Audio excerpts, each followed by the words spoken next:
بسم اللہ الرحمن الرحیم۔ السلام علیکم۔ تمام تعریف اس اللہ کے لیے جس کے قبضہ قدرت میں پوری کائنات ہے، اور کروڑوں درود و سلام خاتم نبی صلی اللہ علیہ وآلہ وسلم اور ان کی آل پر۔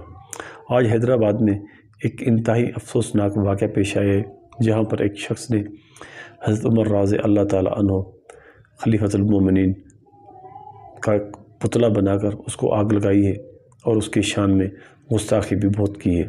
لیکن ان لوگوں کو، ان بے نسلوں کو کون بتائے کہ حضرت عمر رضی اللہ تعالیٰ عنہ کون سی ہستی ہیں، کون سی وہ ایسی ہستی ہیں جن کے لیے رسول اللہ صلی اللہ علیہ وآلہ وسلم نے فرمایا تھا کہ عمر، اگر میرے بعد کوئی نبی ہوتا تو بے شک تو ہوتا۔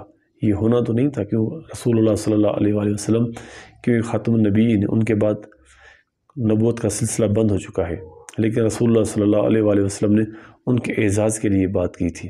پھر ایک دفعہ پر آپ صلی اللہ علیہ وآلہ وسلم نے فرمایا کہ عمر، جس گلی سے تو گزرتا ہے نا، اس گلی سے شیطان بھاگ جاتا ہے، اس گلی سے شیطان دور ہو جاتا ہے، تیرے راستے سے شیطان ہٹ جاتا ہے جس راستے سے تو گزرتا ہے۔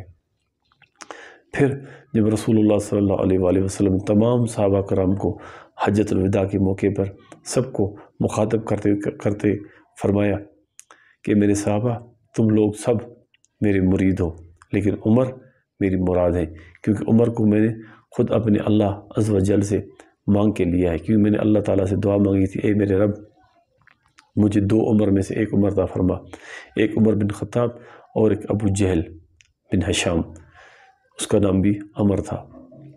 تو میں نے خصوصی طور پر دعا یہ کی تھی کہ اے میرے اللہ، عمر بن خطاب مل جائے تو وہ بہتر ہے۔ تو پھر اللہ تعالیٰ نے مجھے یہ عطا کیا، تم سب میرے مرید ہو، یہ میری مراد ہے۔ کون بتائے ان لوگوں کو جا کر، جو اتنے جاہل اور ناپاک لوگ ہیں، انتہائی گھٹیا قسم کے لوگ ہیں، جو صحابہ کرام کی عزت کرنا بھی نہیں جانتے۔ ان کو دودھ پتہ نہیں کیسا گھٹیا دودھ پلایا گیا تھا، ان کو بھی کون بتائے کہ حضرت عمر رضی اللہ تعالیٰ عنہ کے دور حکومت میں ایک بھیڑیے کو بھی یہ اجازت نہیں ہوتی تھی، اس کی یہ جرات نہیں ہوتی تھی کہ کسی چرواہے کی بکری کو لشکر میں جا کے بکری اٹھا لے، ان میں اتنی بھی ہمت نہیں ہوتی تھی۔ حضرت عمر رضی اللہ تعالیٰ عنہ کو نیل کے دریا کے ریت نے تو پہچان لیا جہاں پر پانی آ گیا تھا، لیکن یہ رافضیوں نے نہیں پہچانا ابھی تک حضرت عمر رضی اللہ تعالیٰ عنہ کو۔ انہیں کہتے ہیں نا کہ اگر انسان کی عقل خراب ہو تو اپنوں کی عزت نہیں کرتا، اور اگر نسل خراب ہو تو صحابہ کرام رضوان اللہ اجمعین کو نہیں پہچانتا، ان کی عزت نہیں کرتا۔ ان کو اپنی نسل پہچاننی چاہیے۔ صحابہ کرام رضوان اللہ اجمعین ہمارے دل میں رہتے ہیں، ہمارے دل میں بستے ہیں۔ حضرت عمر رضی اللہ تعالیٰ عنہ کو غیر مسلم تاریخ دانوں نے تو پہچان لیا، لیکن ان جاہلوں نے کبھی ابھی تک نہیں پہچانا۔ جو تاریخ دانوں نے کہا تھا حضرت عمر رضی اللہ تعالیٰ عنہ کی یہ تو صرف 10 سال کی دور حکومت تھی، اگر ان کی 10 سال اور ہوتی تو دنیا میں شاید کہیں کوئی کافر نہ رہتا اور پوری دنیا میں اسلام کا پرچم لہرایا جاتا۔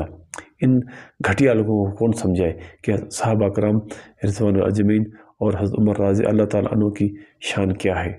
حضرت عمر رضی اللہ تعالیٰ عنہ سے کسی نے پوچھا کہ آپ کو فاروق کا لقب کیسے ملا؟ تو وہ کہنے لگا کہ جب میں نے ایمان لایا، ایمان لانے کے بعد میری جان، میری مال، میری اولاد، میرے ماں باپ، سب سے زیادہ جو مجھے عزیز ہستی تھی وہ ہمارے آقا صلی اللہ علیہ وآلہ وسلم ہی تھے۔ آج جو بھی مدینہ جاتے ہیں عمرہ کے لیے یا حج کے لیے، اگر وہ جا کے رسول اللہ صلی اللہ علیہ وآلہ وسلم کو سلام کہنے کے بعد صحابہ کرام حضرت ابو بکر صدیق اور حضرت عمر رضی اللہ تعالیٰ عنہ کو سلام نہ کریں تو ان کی حاضری قبول نہیں ہوتی۔ یہ شان ہے ان کی۔ امید ہے کہ آج کی ویڈیو آپ لوگوں کو پسند آئی ہوگی۔ انشاءاللہ اگلی ویڈیو ملیں گے۔